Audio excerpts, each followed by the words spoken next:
Insightful podcasts by informative hosts.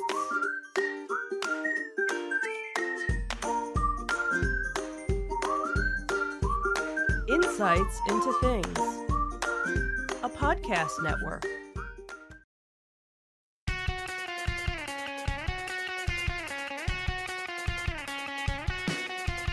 Welcome to Insights into Entertainment, a podcast series taking a deeper look into entertainment and media.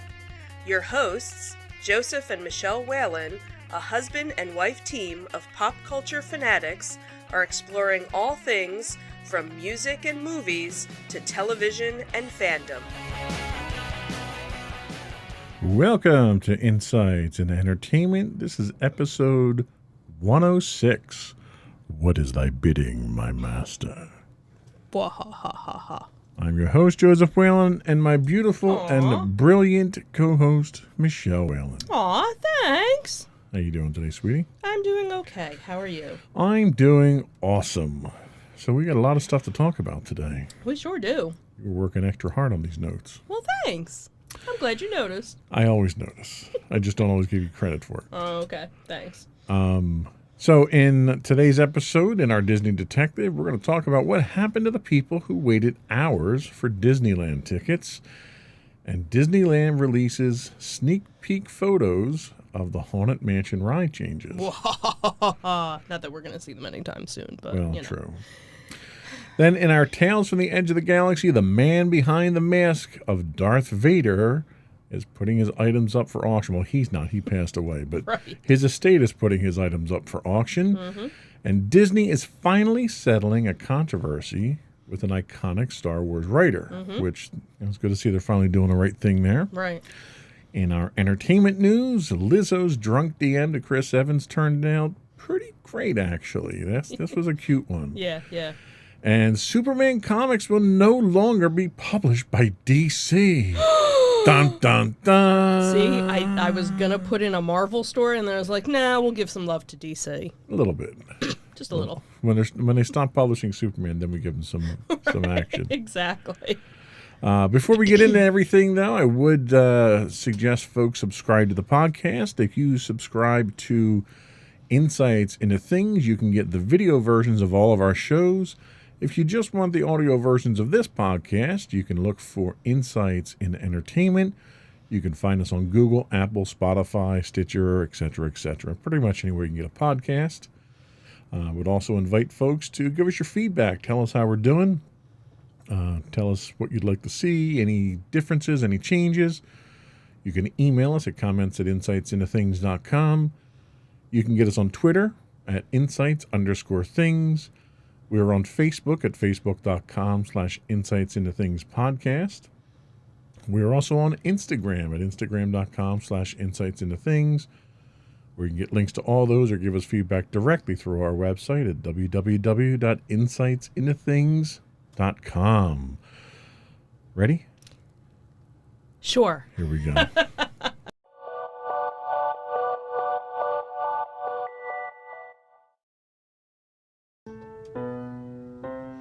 Go for Disney Detective. So it seems last Thursday, tickets finally became available for Disneyland Resort out in California. And obviously, there was a lot of hubbub about it because people had been waiting to get tickets, because in order to go to the park, you had to get a reservation and get a ticket. And obviously, knowing that the park is only going to be opening about 15 to 25%, tickets were going to obviously be going kind of quickly, but it seems that people were waiting almost 8 hours in a virtual queue. Fortunately, nobody was actually at the park. Everybody was waiting online, and they were kind of like, why is it taking so long? So it seems that when you logged on, you got to a page that said the wait is almost over, and then it just became hours upon hours of a wait beyond that. A Disney spokesperson provided a response to Deadline acknowledging the situation and said, "We are experiencing high demand given the historic nature of the Disneyland Resort reopening. To deliver a strong guest experience, we are deliberately pulsing guests through the system, and therefore wait times may be several hours or more depending on when you join the queue. We still have plenty of reservations available, and we plan to keep the system open through the night to accommodate the demand." Well, obviously, after the rush on Thursday, the reopening day of April 30th had been, completely sold out. But there are plenty of tickets and reservations available for up to the next 3 parks, now that the rest of the weekend had gone through. They basically said that, even though the spokesperson, talked about the frustration, saying that it was done deliberately to basically, file the customers in and out through its system in an organized manner, basically most people kind of figured, okay, it's going to be a while to get a ticket. You figure when you go online to, get concert tickets, sometimes it can take a while for a queue. So obviously tons of people were going through this process. I don't know. I never spoke with anybody, or I don't know anybody that actually got tickets. Because, again, they were saying that only California residents were going to be able to get tickets for the first couple of months. So I don't know if maybe there was some sort of process in place where you had to prove that, you lived in the state. So maybe that's what was taking so long.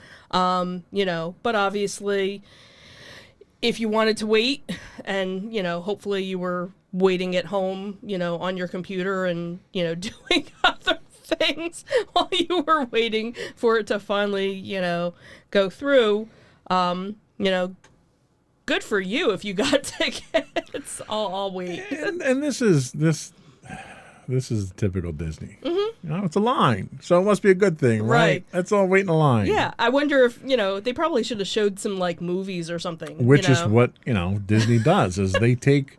Instead of doing something about their lines, they turn their lines into an attraction. So I'm surprised you didn't get a little mini game or a movie trivia or something. We're going to give you a Disney Plus preview while you wait and watch these movies that we're going to give you or something like cool. that. Who knows?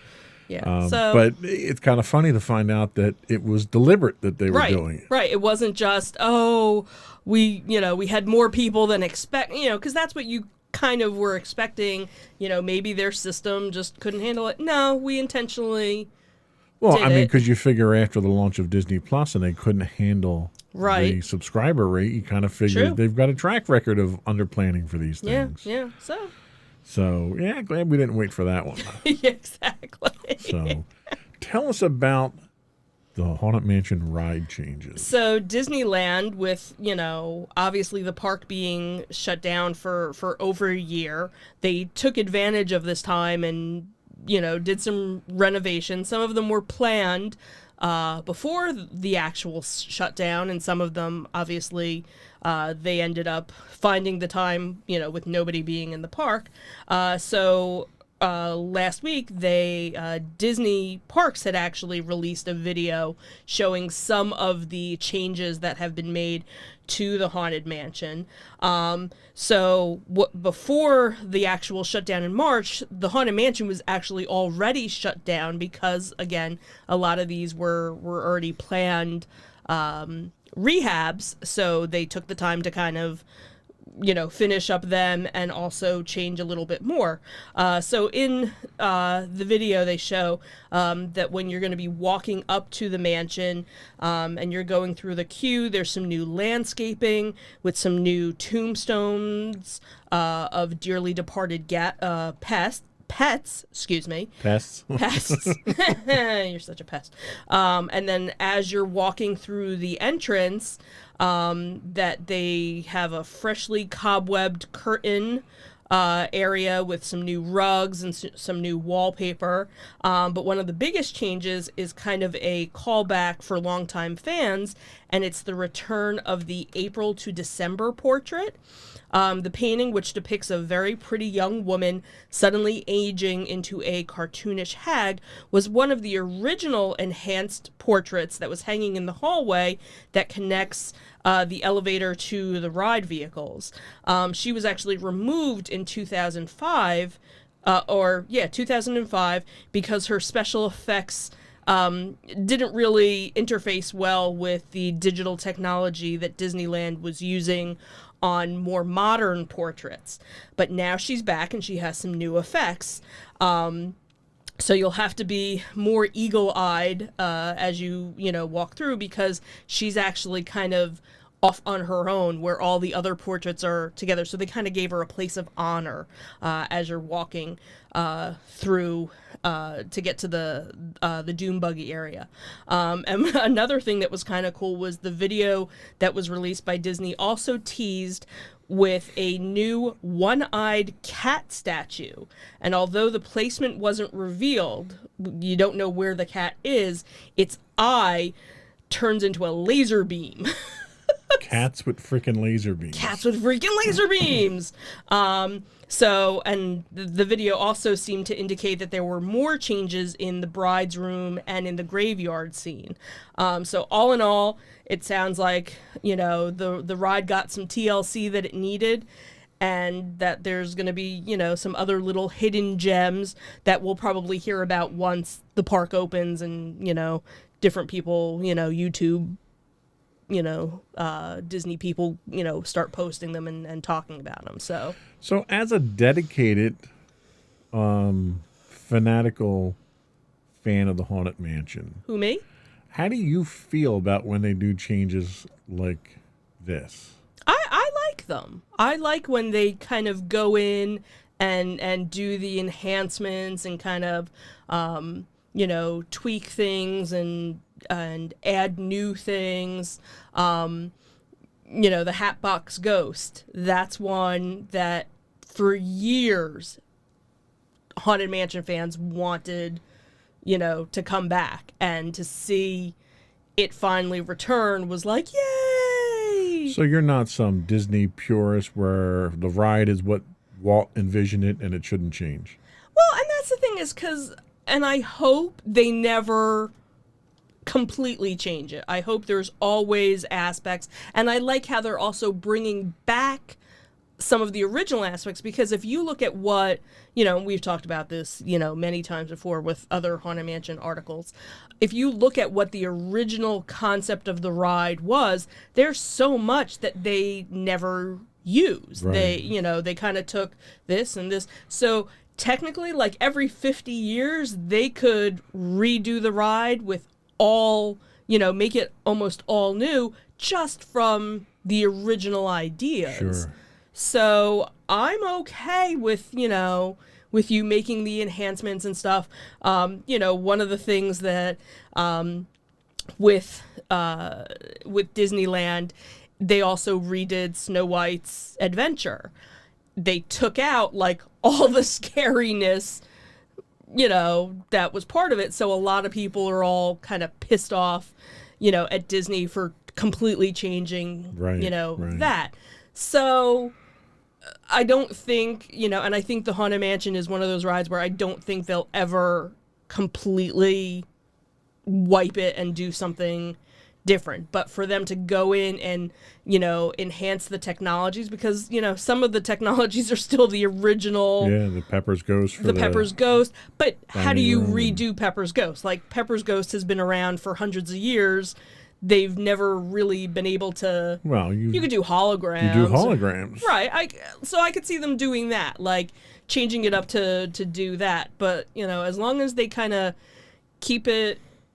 So, has there been any mention of how any of these changes or anything would they affect how they do the Nightmare Before Christmas makeover? No, and I'm sure they'll probably still, do that, do the overlay like they do, and they only do that in Disneyland. They've never done that, in Florida. So I wouldn't mind them bringing it to Florida, or some other version of it, maybe not the exact same, just so that people that never make so you it can out experience it, yeah. right, because it was cool when we happened to be in California the one time during Halloween and we were able to experience it. Yeah. But it would have also been nice for us to experience the Haunted Mansion without it, The original. too. Yeah, that's the kind of thing that I had missed out on, is I didn't get to Right. see it when it was in its original. Right. So we have to kind of plan a trip that's not around the holidays. Right, we're going out to California just to see the Haunted Mansion Okay. without it being decorated. Okay. Okay, right. So Fanatical is exactly how I described you. I don't know what you're talking about. Yeah. All right, so that's all we had for our Disney Detective this week. Mm-hmm. We'll be right back with our Tales from the Edge of the Galaxy.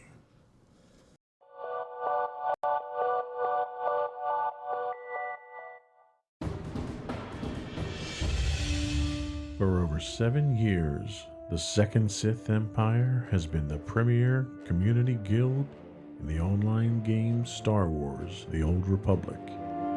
With hundreds of friendly and helpful active members, a weekly schedule of nightly events, annual guild meet and greets, and an active community both on the web and on Discord.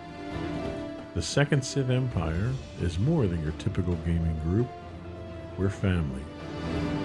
Join us on the Starforge server for nightly events such as operations, flashpoints, world boss hunts, Star Wars trivia, guild lottery, and much more. Visit us on the web today at www.thesecondsithempire.com.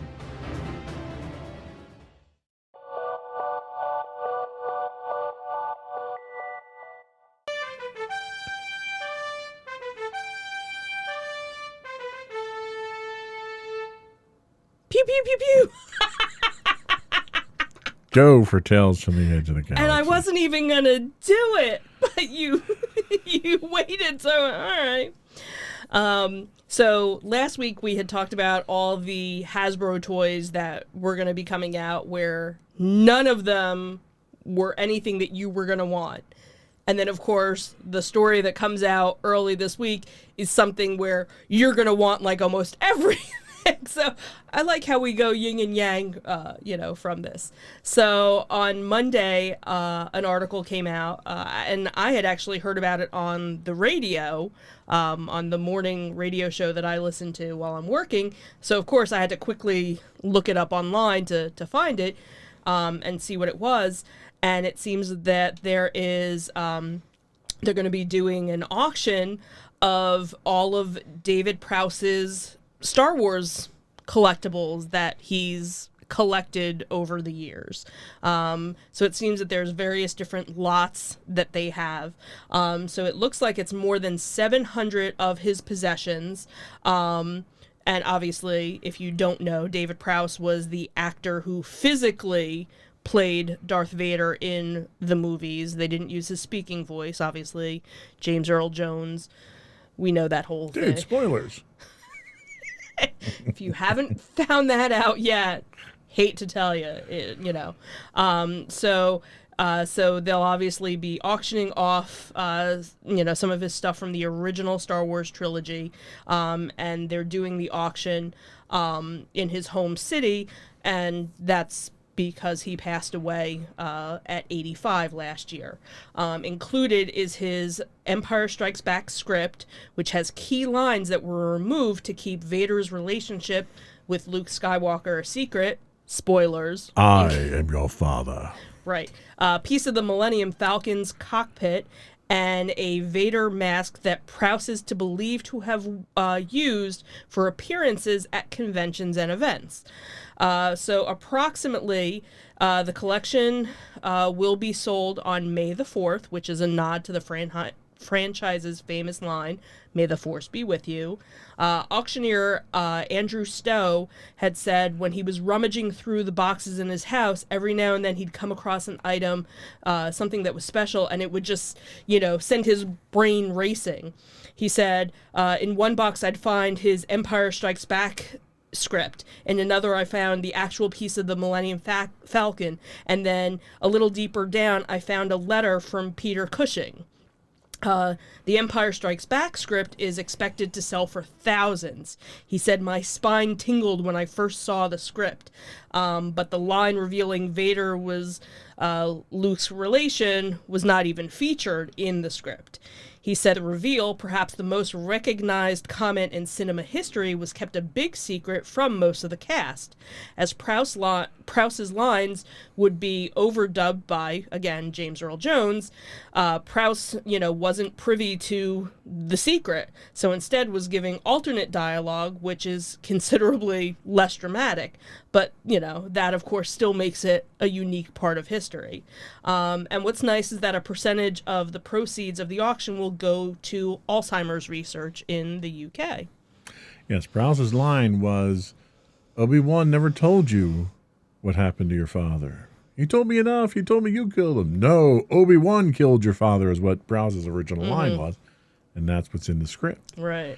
Which would be really cool to get the script. Mm-hmm. But there's a ton of stuff on the auction. Mm-hmm. And it's not just Star Wars stuff. He was a sci-fi fan. Mm-hmm. He did a number of horror films for Hammer Films. Right. He worked with Peter Cushing, not just in Star Wars, but in the horror films. He was the crossing guard, I'd say mascot, we'll say, which is one of the things he was knighted for, actually. Mm-hmm. So there's memorabilia for that. There's signed photos. There's stuff from Stargate SG-1 that's there because he was a fan of that. Okay. There's a ton of Superman stuff because he was actually Christopher Reeve's personal trainer when he was working out to become Superman. Okay. So there's a ton of stuff in there for that. There's all kinds of stuff from different genres and everything that's right now reasonably priced, so you can go out and bid on it now. And some of the stuff is mundane. Like there's some action figures that they're not signed. Right. And there's no certificate of authenticity with them, but they were his. Right.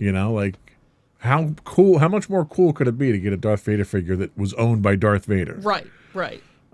So I may be bidding on some of the stuff. And that's, hey, if you get it, that's great. And more stuff to add to the collection, maybe even put it in like a cute little, It depends on what I get. Right. Whatever I get would be, greatly protected. Oh, absolutely. Maybe we'll show it off if you manage to score something. If I score something, yes. Yeah. Father's Day's coming, by the way. Hint, hint, nudge, nudge. Okay. Just saying. If you want to get me something, here's a great opportunity. Send me the link. Because the article actually didn't even have. I know it did, and because I had seen this earlier in the week, and I went and looked at the thing and found a link to the Bristol auctions. Gotcha. So I'm sure if you do a Google search, you can. It's very easy to find. It's first one or two searches you could look for. Maybe I'll look and see. There we go. Not going to get to that script because if that's already going for a couple thousand. What's a couple thousand? You don't love me that much? Don't answer that. I love you more than that. Yeah, right. But not enough to buy that. Well, I'd probably lose out on it, and then I'd be upset. It's a thought that counts. Absolutely. So let's talk about Disney and an iconic writer. So this is technically a follow-up story that we talked about a couple of months ago, where there was a lawsuit that was with one of the Disney or not Star Wars writers, I should say. So it talks about, there are two kinds of, in this article it said, there are two kinds of Star Wars fans. Those that, basically just watch the movies, but then those that saw the movies, every animated series, read every, novelization in existence. And if you, fall into that later category that you, obviously read something, by Star Wars writer Alan Dean Foster. And if, again, we had talked about this, I think it was last summer, that he had some ongoing controversy with the Walt Disney Company. So it was actually, so it was November. So last November, Foster had published a letter via the Science Fiction and Fantasy Writers of America that basically said, when Disney had purchased Lucasfilms, they had acquired the rights to some of the books that he wrote, and Star Wars, the novelization of the very first film, and a couple of other things, and that that Disney owed him royalties, and that you should pay. And, then there was a whole thing with 20th Century Fox that when, Disney bought them, books that he had written under, Fox, he never got royalties for either. So it was a whole big, laundry list of things that he was owed money on. And then he, went on and said in his letter that, you continue to ignore my request from my agent. You basically are ignoring the inquiries from the SFWA, and what are you basically waiting for? Are you waiting for me to die? It was really kind of heart-wrenching, of all of this. And then, of course, he said that, my wife has serious medical issues, and in 2016, I was diagnosed with an advanced form of cancer. We could really use the money. It's not charity. It's what I'm owed. I always loved Disney's, the films, the park, growing up with the Disneyland TV show. I don't think Walt would approve of how you're currently treating me. And he went on to say, as, Bob Iger used to say, the way you do anything is the way you do everything. So now, after months of the back and forth, it seems that the situation might actually be coming to an end. The Science Fiction and Fantasy Writers of America, along with Foster's own legal team, have seemingly come close to reaching a settlement that will end his Star Wars royalty controversy once and for all. So as of April 1st of this year, Foster had shared on his personal log that he said, talked about everything that was going on with Disney that you've, read about is moving rapidly towards a mutual agreeable conclusion. A formal statement will be forthcoming. Obviously, at this time, Foster is not writing for Disney or Lucasfilms in any capacity, but it's nice to hear that he's finally going to be getting what he deserves, and rightfully so. And, just like we had talked about back when the original story broke, the way that Disney acted in this was absolutely disgraceful. Mm-hmm, absolutely. The fact that you can pay your CEO $60-some million, but you can't pay someone who you're making money off of. Right. It'd be a different story if Disney said, "Okay, we're pulling those books from circulation. We're not gonna sell them anymore." Right. But Disney continued to sell them and make money off of them. Right. Right. And, this is a case of the little guy finally getting what's due. Mm-hmm. I wish him the best of luck in getting what he's owed from Disney. And I hope Disney publicly acknowledges this. I don't want them to just slip him a check under the table and make it go away. Admit what you did, Exactly. with a formal statement saying we were completely wrong. It should have never gotten this far. Because if it's happening to him, how many other people is it happening to who don't have absolutely the he certainly has the motivation to stand up for it, but other people might still be on the Disney payroll and are getting shafted by Disney, and they're afraid to sort of bite the hand that feeds them. Yeah, yeah. And that's the same with any big corporation. They got to be held to terms. Right. So, best of luck to them on that one. So that was all we had for our Tales from the Edge of the Galaxy. We'll be right back with our entertainment news of the week.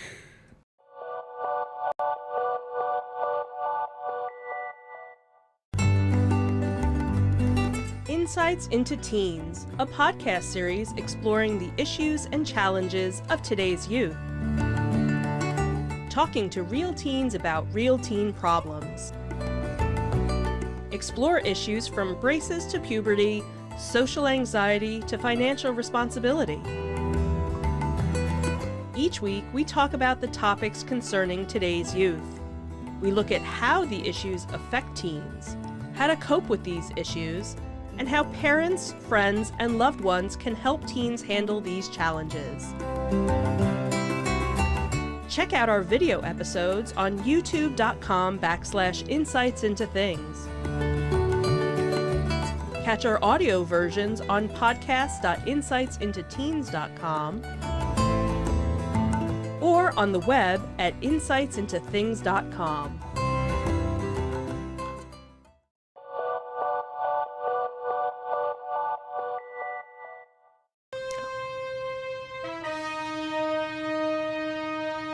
Go for entertainment news.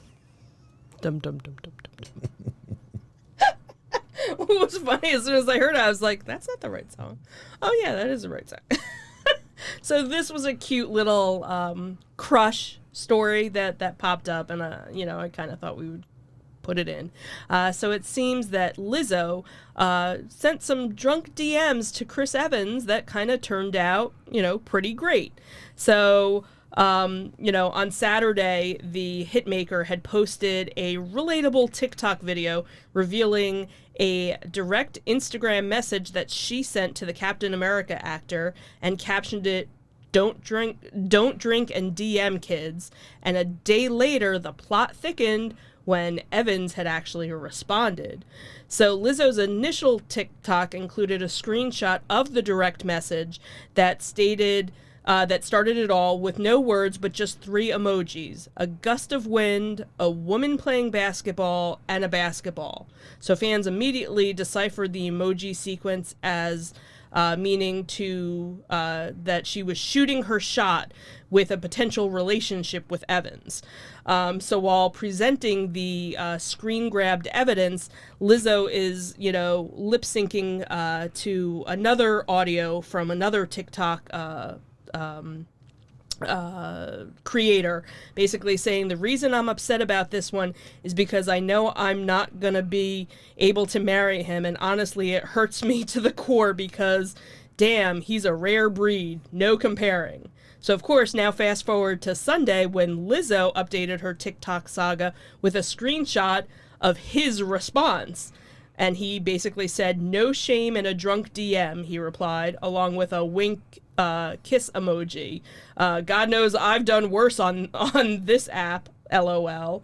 And obviously he was kind of referring to some leaked photos that had kind of gone out. So of course the flirty exchange had now prompted, many to manifest a romance between Evans and Lizzo on social media. And a whole bunch of people had noticed on Twitter that now he follows her on Instagram. Ooh, romance. So one person had tweeted, now when I get invited to the Chris Evans and Lizzo wedding, please make sure, that I'm sitting next to, Anthony Mackie. And then another one had said, I really want Lizzo and Chris Evans to date Mr. and Mrs. America. Could it be the birth of a new celebrity power couple? Anything is possible. And if you do a quick Google search, you'll find that both of them are single. So you never know. But, the moral of the story is shoot your shot, ladies. Shoot your shot. I before this was even included in the show notes this week, I had read the story and thought it was cute. Mm-hmm. And under the current circumstances that we're under, I can only imagine what this will do for race relations at this point in time. Absolutely. I think it was It was just, it was cute. It was warm. It was innocent, kind-hearted. And and his reaction was fantastic. Right. He wasn't like, oh my God, I'd never date you. He was like, okay, you're kind of cute. Wink, wink, kiss, kiss. And the fact that it's, like we were just talking at dinner when we were, sitting with our daughter, it's cute to see that celebrities have crushes too. Right. And that when they act on it, they're like, oh my God, I can't believe I did this. And then everybody's like, oh my God, that's adorable.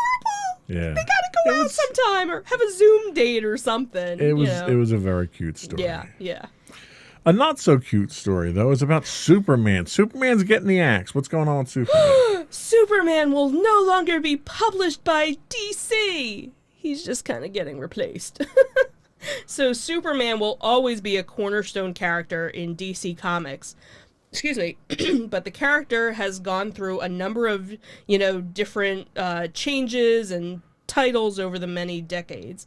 And there have been untold, number of new versions and reboots and alternative takes on the character, but there, has usually always been something, that DC has done as Superman. But as reported by CBR, it seems that Disney, DC. They don't own DC yet. They're working on it, I'm sure. Give them time. DC is actually canceling their Superman title and replacing it with a new title called Superman, Son of Kal-El. The story will no longer focus on Clark Kent, but will be centered around his son, Jonathan Kent, who has been taking up the mantle in his father's place. The first issue was revealed, and its cover is actually, kind of, an acknowledgement of the history of the character. The cover, kind of looks strangely old-fashioned for a modern landscape of the comic, but there's a good reason for that. And what they did was they actually did a direct reference from the first issue of the Superman title from 1939. So it's unclear, if the plan is to permanently retire the specific Superman title with the Son of Kal-El, or is it just a temporary thing? Obviously in the past, they've kind of put things on hiatus and then years later, kind of bring it back. So it seems that right now their focus is kind of bringing more of the Jonathan Kent character out in the open and kind of focusing on, some of the younger, I guess, characters. So is it something that it'll be, a permanent thing, or again, just kind of, temporary until, Superman has some sort of, big reveal, just like, what was it, a couple years back where they killed him. He was supposedly dead. He was never coming back, and then they brought him back. And that's the thing. You're not going to stop producing Superman, right? So the article he's your bread and butter. Right. The article even says if we had to bet money, he'll be back at some point. He'll be back when this one doesn't sell. And then they'll bring him back and they'll reinvent them, and he'll have another new backstory and a new artist. And maybe he went somewhere. He took a vacation. That's the way the comics work. The comics reinvent themselves constantly over and over. He retired and then didn't like it, and every superhero has been killed at least 4 times at this point. True. So this is a little experiment. This is probably new executives at DC that want to try something new. Somebody had this great idea. They want to try out some new artists. They want to try out some new styles. And in 6 months, Superman will be back. Sure. So he's not gone for good. Right. So that was all we had for our entertainment news. Mm-hmm. We'll be right back with our insightful picks of the week. Mm-hmm.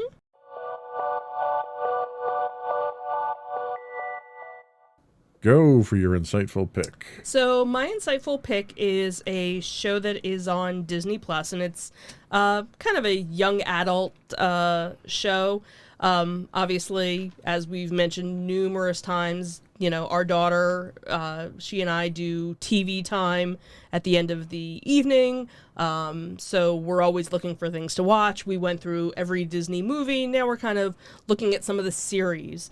So this is one that kind of popped up after we had watched Sulphur Springs, and it is called the Evermore Chronicles. So there's actually 2 of them. So there's the Evermore, which was actually done as a 4-part miniseries, and then after that, they did 2 seasons of the Evermore Chronicles. So it's pretty much the same cast. So if you do go looking for it, look for the one that's just the 4 episodes first, because we actually started watching a couple of minutes of the Evermore Chronicles and we're like, we don't understand anything that happened. So you need to watch the first one first. So that one actually came out in March of 2015. And again, it was just a mini series. It was 4 episodes. And then it happened to get picked up by Disney for a full series of 20 episodes, and it was under the new title, again, The Evermore Chronicles, as it continued. It was a continuation of the original. As of right now, it looks like after the second season, or the third season that they did that came out as of February of 2020, that they weren't going to continue it anymore. So as of right now, you basically have like 2.5 seasons of this. But the miniseries in the first season featured the character Tara Crossley, who was an American teen who moved from the States to an English village called Evermore. As her mother and stepfather unpack from their new home, Tara, her brother, and her British step-siblings adjust to their new life. The second season of the series actually features her stepsister, who tries to apply for a fashion school in London, and some magic and horror stuff happen, and she has to, kind of save the day. So it's kind of like horror, fantasy, mystery, witchy kind of magical stuff. So, our daughter seems to like it. She's 14. And it's one of those things where I'm enjoying watching it as well. Each episode is only a half hour long, so not very long. The first season, I think, was 20 episodes. Second season, I think, is just as long. So nice little show to watch with the kids. Okay, good pick. Thank you.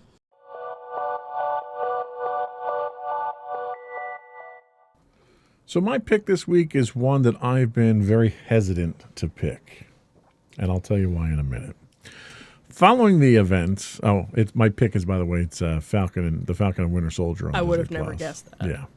Following the events of Avengers Endgame, Sam Wilson, the Falcon, played by Anthony Mackie, and Bucky Barnes, the Winter Soldier, played by Sebastian Stan, team up in a global adventure that tests their abilities and their patience in Marvel Studios' The Falcon and the Winter Soldier. The Falcon and the Winter Soldier has tried to explore a lot of things. The fallout from Thanos removing half of all life from the universe, as well as the economic and social impact of bringing everyone back 5 years later.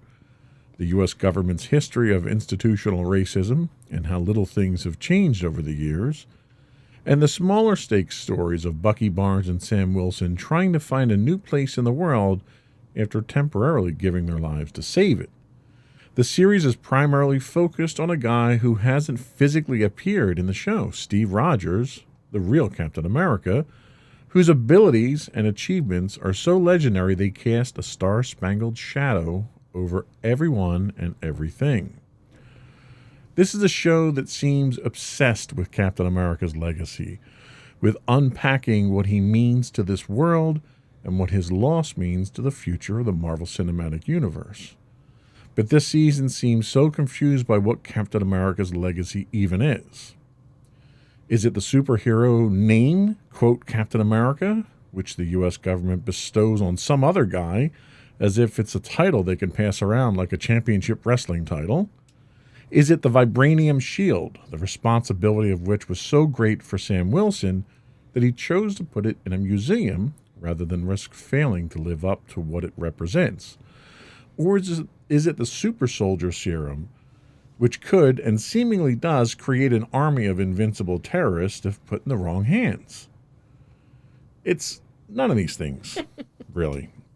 But the Falcon and the Winter Soldier has struggled to land on an answer of its own, even losing sight of the guy who originally held the shield. I've hesitated to recommend this show for the majority of the season because it took more than half of the short 6-episode season for the show to really give me something to hold on to.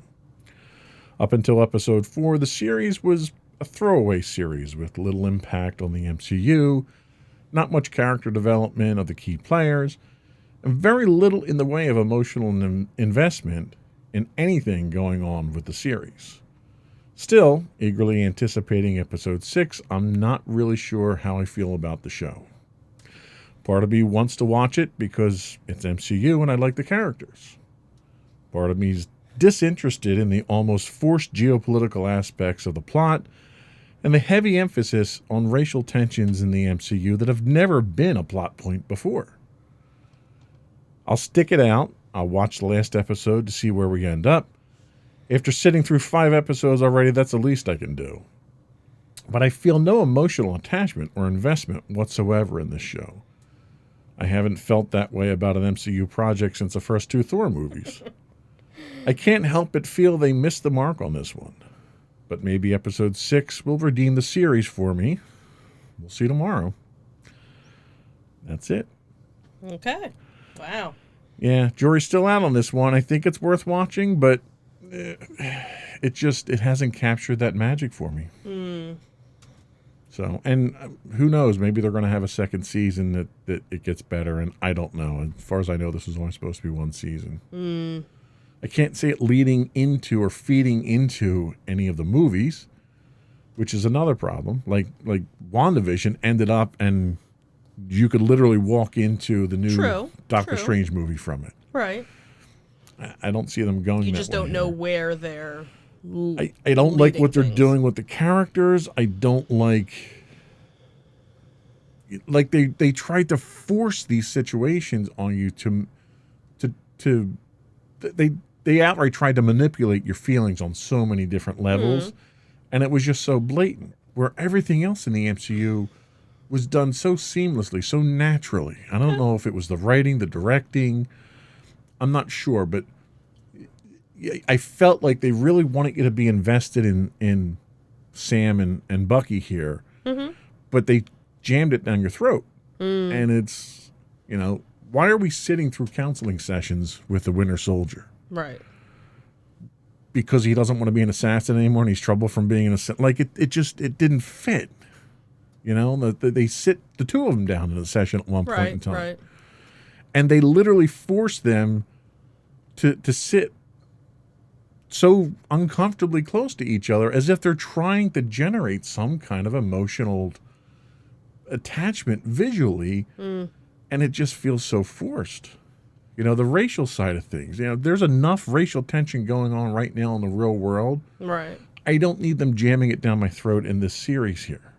They've never used it as a plot ploy in the MCU before.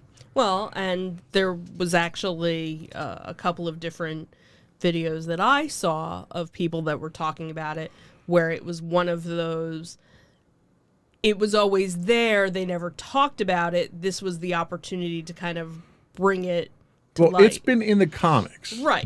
Marvel's done a fantastic job of covering all these societal issues in the comics. Right. But the MCU has largely stayed away from it until this series. Right. So it almost makes it feel artificial. Like they're trying to push an issue for the sake of pushing an issue, not because it moves the plot forward. And maybe that's what, maybe it is going to push the plot forward, that we don't. And that's what I'm hoping. We're up to 1 episode so far. They've introduced this one character who was a mistreated super soldier who was experimental and treated terribly by the government, and they've done nothing with him. Right. I want to see that character. I want to see his backstory. And why, what would have happened if Sam said, yeah, I'm going to keep the shield? Right. Would the government have been like, oh, that's it, Captain America's gone? But you didn't see that. Right. But we don't know, because Sam was like... Of the 5 episodes we've watched, right, the only character that I've generated any interest on is this secondary character who gave a motivational speech in the last episode to Sam. I want to see his story. Right. That's the one that looks interesting to me. Yeah. He's the one that I've latched on to. Right. Nobody else really matters to me in the story at this point, and that's very uncharacteristic for the MCU. Okay. So that's it for my pick this week. We'll be right back. Oh, that's on Disney Plus, by the way, in case anyone didn't realize You didn't know. Yeah, sorry, I was too busy on my rant.